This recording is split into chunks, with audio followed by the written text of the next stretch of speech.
Welcome to Leadership Sovereignty, the podcast. I'm your host, Ralph Owens, along with Terry Baylor.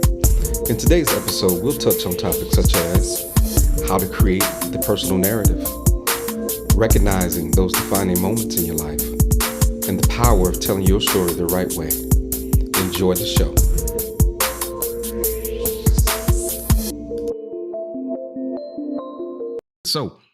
So building the narrative. So what's the process? If we had to give a step-by-step guide on how to create the personal narrative, where would we start? So we came up with about 10 things, right, that can kind of help in that, right? And and I would encourage everyone to, really kind of go through this, process, right? Because I think it's more importantly, it's going to help you understand you, right? And I think that's what the biggest benefit of this is. And I can't wait to go through it again, actually. So here's number one, or here's an example, right? To describe a childhood experience or person that had a significant impact on who you are today. Mm-hmm. Yep. I'm sure we all can go back. We can all go back to something. I mean, I can, if we, man, I don't know if I want to go down memory lane today, but I've had some moments like that, right? Mm-hmm. I'm just going to say this. I remember there's a childhood friend. His name was Binky. Mm-hmm. I don't know why I looked up to this dude, but I just did. He's a great baseball player.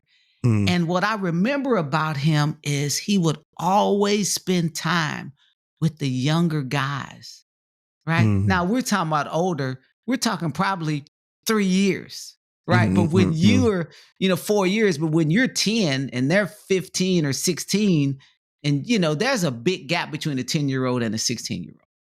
Right. But he would always take that time to help and to, and he was a great player too. I just remember being a great player, really nice.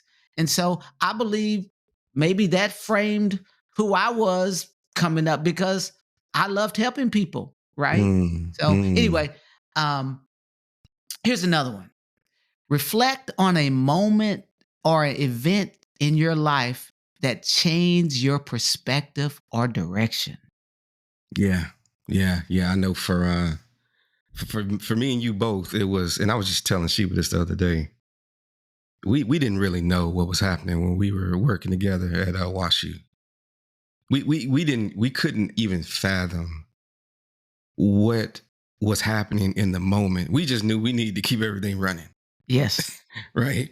So for those who don't know, at the time, we had a boss who was having some personal issues and basically had to take some time off for, what was it, like 9 months or something like that? It was a long time, bro. It was a long time. And it was a long time. We had just gotten into this role. It was just me and Terry reporting to this boss. And again, the boss had to take some personal time off. And they didn't replace the person. No one else came and gave us direction. No. We were just left to figure it out. Right. That definitely was a defining moment in my life. Because I realize now, just this week, I'm spending some time with some younger guys, some younger technical guys who've probably been in the industry 3 to 5 years, right? Terry and I have been in the industry 25 to 30 years, okay?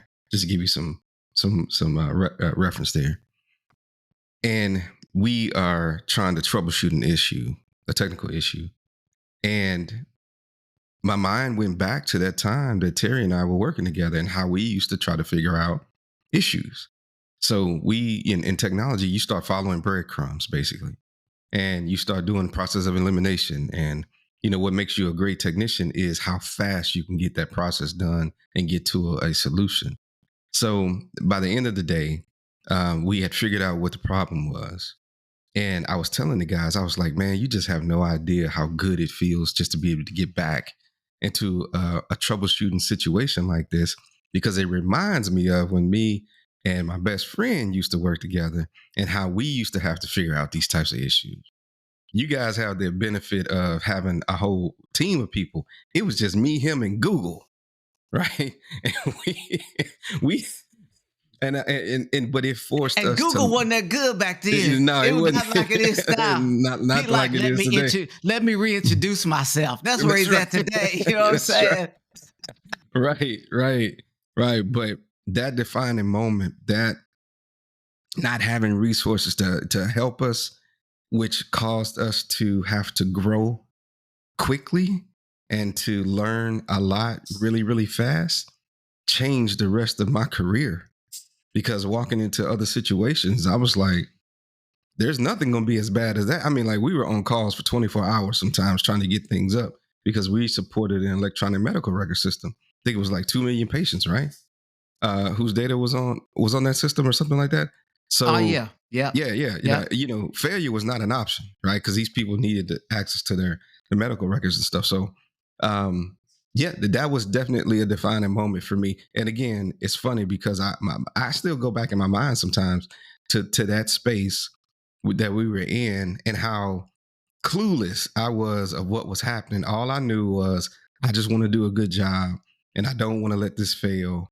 I don't want to let Terry down. So I'm going to keep pushing, and that goes back to how we were pushing each other to be great. Ralph, that's a great story. And I'm glad you brought that up, right? Because here's the thing that I learned, one of the biggest things that I gathered from that moment. If you tell the story the right way, the checks will come. If you show your competence, the checks will come. Ralph, remember when we got in that job, we had two, and I'm not going to go too much down the technical trail. We had 2 physical servers trying to run that entire environment. You remember that? I do, yeah. When we were said and done, and I don't know how many 580s we had. We probably had about 10, and we had SANs, we had replication, we had data flying everywhere. But That's we right. were able to show competence and to tell the story, and the checks came, right? That's the right. business spent because we were able to articulate the value that our solution or offering would bring would bring to the business. So that was the biggest thing I learned because we spent millions. Yes, we did. And we learned a new technology that was coming out that no one had ever taught us. We had to go figure it out. Yep. Right. And here's the thing though, I'm gonna say this. I learned that storytelling from you because again, this is where that challenging, and man, I remember you came back from Intersys or wherever you were. I'm like, Ralph got a notebook? He doing presentations? This dude just stepped up his game. I'm gonna have to go. Let me go practice. Let me go. And I think I told you, I said, Ralph, dude, man, bro, you killing it. Yeah, that's crazy. That's a whole nother topic, but exposure, man. You get exposure to a different environment, it will cause your skill set to step up. Right. And then you go back to where you came from. They'd be like, "Mom, man, you're different." When really all I did was mimic what I saw. Right.